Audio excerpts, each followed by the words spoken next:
Hi, నేను doctor Vikram Singirikonda. Welcome to delta bull trading academy. ఈరోజు 15th January 2024, time వచ్చేసి 10:14 అవుతుంది. సో నేను లాస్ట్ వీడియోలో చెప్పినట్టు ఎవ్రీడే మన టెలిగ్రామ్ ఛానల్ ఫ్రీ ఛానల్లో డెల్టా బుల్ ట్రేడ్స్ అనే దాంట్లో మన డెల్టా బుల్ ట్రేడ్స్ అనలిటికల్ టూల్లో ఫిల్టర్ అవుట్ అయిన స్టాక్స్ని ఆ అనాలిసిస్ని ఇందులో పోస్ట్ చేయడం జరుగుతుందని లాస్ట్ వీడియోలో చెప్పాను మీకు. సో వాటిని ఎలా ఇంటర్ప్రిట్ చేయాలి అనేది కూడా ఇందులో నేను మెసేజ్ చేయడం జరిగింది. సో మీరు పాతవి చూసుకున్నట్టయితే HCL టెక్ ఇప్పుడు ఆల్మోస్ట్ ఇది లాస్ట్ వర్కింగ్ డేలో 1.5% మూవ్ అయింది. ఈరోజు వచ్చేసి 5% ప్లస్ మూవ్ అయింది, అంటే ఆల్మోస్ట్ 6.5% పైన మూవ్ అయింది. అండ్ దెన్ ఇలాంటి స్టార్ పర్ఫార్మర్స్ చూసుకున్నట్లయితే రిలయన్స్ చూడండి, PCR బాటమ్ అవుట్ అయింది అని చెప్పిన తర్వాత అరౌండ్ 120 పాయింట్స్ 130 పాయింట్స్ మూవ్ అయింది ఈ రోజుతో చూసుకుంటే 2 to 3 డేస్లో. సో ఇలాంటి చాలా డాటా పాయింట్స్ ఇందులో మనకి ఇంపార్టెంట్ డాటా పాయింట్స్. కంప్లీట్గా 185 డెరివేటివ్ స్టాక్స్ ఉంటాయి. ఎవ్రీ స్టాక్లో ఏదో ఒక పాయింట్లో ఏదో ఒక మూమెంట్ జరుగుతూ ఉంటుంది. ప్రతి మూమెంట్ ఇంపార్టెంట్ కాదు. అండ్ కొన్ని సిగ్నిఫికెంట్ మూమెంట్స్ జరిగినప్పుడు మన ప్రొప్రైటరీ ట్రేడింగ్ స్ట్రాటజీస్ని బేస్ చేసుకొని ఫిల్టర్ అవుట్ చేసి మనకి రిజల్ట్స్ త్రో చేస్తుంది టూల్ అనేది. ఇప్పటికీ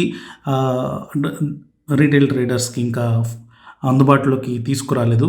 సో ఎఫోర్డబిలిటీ తగ్గించి చాలా కన్సైజ్గా ఉండేలాగా ప్రిపేర్ చేస్తున్నాం. అంతవరకు మనకి డెల్టా బుల్ ట్రేడ్స్ అనే టెలిగ్రామ్ ఛానల్లో ఫ్రీగా వీటి రిజల్ట్స్ అయితే పోస్ట్ చేయడం జరుగుతుందని లాస్ట్ వీడియోలో చెప్పాను. సో వీటిని బేస్ చేసుకొని మీరు ట్రేడ్స్ పేపర్ ట్రేడ్ చేయడము, సో ఎలా పనిచేస్తుంది ఈ టూల్ ఇచ్చే ఫిల్టర్ అవుట్ చేస్తున్న స్టాక్స్లో మనం ట్రేడ్ చేసినట్లయితే ఎలాంటి పర్ఫార్మెన్స్ ఉంటుంది అనేది మేము పూర్తిగా మీకు beta version delta bull trade సబ్స్క్రైబర్స్కి ఇచ్చే వరకు కూడా మీరు దాని మీద టెస్ట్ చేస్తూ చూసినట్లయితే మీకు కూడా దాని మీద నమ్మకం కలగడము, లేదంటే దాన్ని ఎలా ట్రేడ్ చేయాలనే ఒక అవగాహన కలిగినట్లయితే అప్పుడు ఈజీగా వాడుకోవచ్చు. సో ఈరోజు చూసుకున్నట్లయితే market 100 stocks positive side, net positive side open అయిన తర్వాత ఆల్మోస్ట్ అన్ని IT స్టాక్స్ కాంట్రిబ్యూట్ చేశాయి. Wipro tech Mahindra, HCL tech అనేవి హైయెస్ట్ కాంట్రిబ్యూటర్స్గా మనం చూసుకోవచ్చు. సో ఆ తర్వాత ఇంట్రాడే ట్రేడ్స్ జనరల్గా ఏంటంటే మీరు లాస్ట్ డే చూసుకున్నట్లయితే January 12th చూసుకోండి, ఇంట్రాడే కాల్ అండ్ వైండింగ్స్ పర్సిస్టెంట్లో కానీ, HCL టెక్లో కానీ, పాలిక్యాబ్లో కానీ ఇలాగ ఇంట్రాడే కాల్ అండ్ వైండింగ్స్ జరిగినట్టు మనకి కనబడ్డాయి. కానీ ఈరోజు చూసుకున్నట్లయితే ఈరోజు ఎలాంటి ఇంట్రాడే ట్రిగ్గర్స్ మన టూల్ ఇవ్వలేదు. సో ఒకటి ఏంటంటే మార్కెట్లో అంత మూమెంట్ జరుగుతున్నా కూడా ట్రిగ్గర్ ఇవ్వలేదు అంటే దాని అర్థం మనం పార్టిసిపేట్ చేయడానికి కావాల్సినటువంటి సిగ్నిఫికెంట్ చేంజెస్ అండర్లయింగ్లో జరగలేదు అని. సో దీని నుంచి ట్రేడ్ చేసే వాళ్ళు చాలామంది ఉండొచ్చు కానీ మనకి ఫిల్టర్ అవుట్ చేస్తున్నప్పుడు ఈ చాలా క్రైటీరియాస్ని బేస్ చేసుకొని అది ఫిల్టర్ అవుట్ చేసి ఇస్తుంది. కాబట్టి సో మనకి ఇంట్రాడే ట్రిగ్గర్స్ ఇవ్వనప్పుడు పార్టిసిపేట్ చేయకపోవడమే మంచిది. అండ్ చూసుకున్నట్లయితే ఇప్పుడు 10 o'clockకి మనకి వచ్చింది Asian paint, federal bank and HDFC bank PCR bottom out అయింది అని చెప్పేసి మనకి ట్రిగ్గర్ అయితే వచ్చింది. సో PCR బాటమ్ అవుట్ అవుతే దాని అర్థం ఏంటి అనేది మనకు పాత మెసేజ్లో మీరు చూసుకున్నట్లయితే ఇక్కడ చూసుకోండి. PCR బాటమ్ అవుట్ అంటే బుల్లిష్ వ్యూ అని చెప్పుకున్నాం కదా. సో ఇక్కడ ఏంటంటే మనకి ట్రిగ్గర్స్ PCR అనేది positional kind of thing, put call ratio కదా. సో పుట్ కాల్ రేషియో కనుక ఇంక్రీజ్ అవుతుంది అనుకోండి, అంటే బాటమ్ అవుట్ అయిపోయి ఇప్పటి నుంచి మళ్ళీ ఇంక్రీజ్ అవుతుంది అనుకోండి, అప్పుడే దాని అర్థం ఏంటంటే పుట్స్ ఎక్కువగా రాయబడుతున్నాయి, బుల్లిష్ సెంటిమెంట్లోకి మారుతుంది పొజిషనల్లీ అని అర్థము. సో వీటిని టెక్నికల్ చార్ట్స్ చూసుకున్నట్లయితే, సో ఇక్కడ మీరు టెక్నికల్ చార్ట్స్ చూసుకున్నట్లయితే HDFC బ్యాంక్ అనేది కంటిన్యూస్గా ఫాల్ అయింది. ఈ ఫాల్ తర్వాత 3 days కన్సాలిడేషన్ కూడా జరిగింది. సో ఈ 3 days ఆఫ్ కన్సాలిడేషన్ తర్వాత ఈరోజు బ్రేక్అవుట్ అవుతున్న ఈ క్యాండిల్కి మనకి PCR బాటమ్ అవుట్ అయిందని చెప్పేసి మనకి ట్రిగ్గర్ వచ్చింది. సో దీని అర్థం ఏంటి, ఈ పాయింట్లో అంతా పుట్స్ మార్కెట్లో నుంచి వెళ్ళిపోయాయి. పుట్స్ వెళ్ళిపోవడం అంటే పుట్ రైటర్స్ పర్స్పెక్టివ్లో చూసుకున్నట్లయితే పుట్ రైటర్స్ రాయడం మానేశారు అంటే కొంచెం వేరీ సెంటిమెంట్ ఉంది అని ఈ పాయింట్ అంతా. కానీ ఇప్పుడు ఈ 3 days ఆఫ్ కన్సాలిడేషన్ తర్వాత ఈ బ్రేక్అవుట్ జరుగుతున్నప్పుడు మళ్ళీ PCR బిల్ట్ అవుతుంది అని. సో దాని అర్థం ఏంటి, PCR అప్ మూవ్ వెళ్తుంది అంటే సో పుట్ రైటర్స్ మళ్ళీ కాన్ఫిడెంట్గా ఇక్కడ పుట్స్ రాయడం స్టార్ట్ చేశారు అని, మార్కెట్ ఇక్కడ నుంచి కింద పడడానికి ఛాన్సెస్ తక్కువ ఉన్నాయి అని ఎస్టిమేట్ చేస్తున్నారని అర్థం. సో ఇలాగా ఉన్నప్పుడు ఏంటంటే, సో ఇలా ఉన్నప్పుడు ఇందులో పార్టిసిపేట్ చేసినట్లయితే మనకి అప్ మూవ్ మినిమం ఈ ప్రీవియస్ హైస్ దగ్గరికి వెళ్తుందా, లేకపోతే ప్రీవియస్ స్వింగ్ హై ఈ పాయింట్ వరకు వెళ్ళడానికి అవకాశం ఉందా అనేది చూడాలి. సో ఇక్కడ మనం పార్టిసిపేట్ చేయడానికి అవకాశం ఉంది బుల్లిష్ సైడ్లో పొజిషనల్ వ్యూ కింద. సేమ్ అలాగే చూసుకున్నట్లయితే ఏషియన్ పెయింట్ కూడా ప్రీవియస్లీ అంతా కంటిన్యూస్ డౌన్ఫాల్ జరిగింది, అప్పుడు పీసీఆర్ పడిపోయింది. ఆ తర్వాత కన్సాలిడేట్ అవుతున్నప్పుడు ఈరోజు ఇంకా ప్రైస్లో బ్రేక్అవుట్ జరగలేదు, ఇంకా కన్సాలిడేషన్లోనే ఉంది. కానీ మన సిగ్నల్ పీసీఆర్ బాటమ్ అవుట్ అయింది, పుట్స్ రాయడం స్టార్ట్ అయ్యాయి మార్కెట్లో అని చెప్పి వచ్చింది.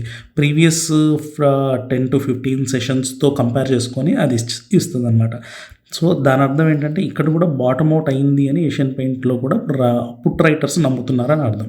సో ఇక్కడ కూడా ఏంటంటే ఒకటి కన్సాలిడేట్ అవుతూ కిందకి పడకుండా ఉండడానికి అవకాశాలు ఉన్నాయి, కన్సాలిడేట్ అవుతూ లేదంటే పైకి వెళ్ళడం.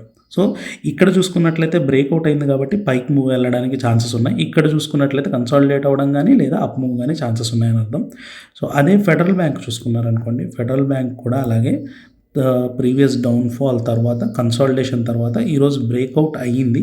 సో బ్రేక్అవుట్ అయిన తర్వాత ఇక్కడ కూడా మళ్ళీ మనకి పీసీఆర్ బాటమ్ అవుట్ అయ్యి షిఫ్ట్ అవుతుంది అనే విషయం మనకు తెలుస్తుంది. సో ఈ పాయింట్లో ఏంటంటే ఇక్కడ కూడా డైరెక్షనల్ వ్యూ మనం ప్లేస్ చేసుకోవచ్చు. So positionally HDFC bank, Asian bank and Federal bank అనేవి పొజిషనల్లీ బుల్లిష్ వ్యూ తీసుకోవడానికి అవకాశం ఉంది అని మనకి తెలుస్తుంది. సో వీటిని ఎలా ట్రేడ్ చేయొచ్చు అంటే జనరల్గా బుల్ కాల్ స్ప్రెడ్ అనేది చాలా ఈజీ, ఎవరికి ఆప్షన్స్ కాంప్లెక్సిటీ తెలియకపోయినా కూడా బుల్ కాల్ స్ప్రెడ్స్ చేయొచ్చు. లేదు అనుకోండి వీటిలో బాటమ్ అవుట్ అయిపోయింది అని చెప్తుంది కాబట్టి మనం క్రెడిట్ స్ప్రెడ్స్ కూడా చేయొచ్చు. బుల్ కాల్ స్ప్రెడ్స్ అంటే ఏంటి, ఇప్పుడు 1664 దగ్గర ఉంది కదా, ఈ పాయింట్లో 1660 దగ్గర కాల్ కొనేసి ఆ పైన స్ట్రైక్ దగ్గర 1690 అలాగా కాల్ని అమ్మేశారు అనుకోండి, ఇది bull call spread, directional bias. ఇంకొకటి ఇక్కడ నుంచి కిందికి పడదు, ఇక్కడ నుంచి కిందికి పడదు అనేది మనకు తెలుస్తుంది కాబట్టి ఇక్కడ ఏంటంటే దగ్గరలో ఉన్న పుట్టుని అమ్మేసి దూరంలో ఉన్న పుట్టుని కొంటాం. దీనివల్ల ఏం జరుగుతుంది అంటే మనకి క్రెడిట్ స్ప్రెడ్ నెట్ అమౌంట్ మన చేతిలో ఉంటుంది. ఇప్పుడు మార్కెట్ సైడ్కి కదిలినా పైకి వెళ్ళినా మనకి ప్రాఫిట్ రావడానికి అవకాశం ఉంటుంది. ఇలాంటి ట్రేడ్స్ పీసీఆర్ బాటమ్ అవుట్ అయినప్పుడు చేసుకోవడానికి అవకాశం ఉంటుంది. సో వీటిని యూజ్ చేసి మీరు కూడా ట్రేడ్ చేయడానికి, పేపర్ ట్రేడ్ చేయడానికి పర్టికులర్గా ట్రై చేయండి.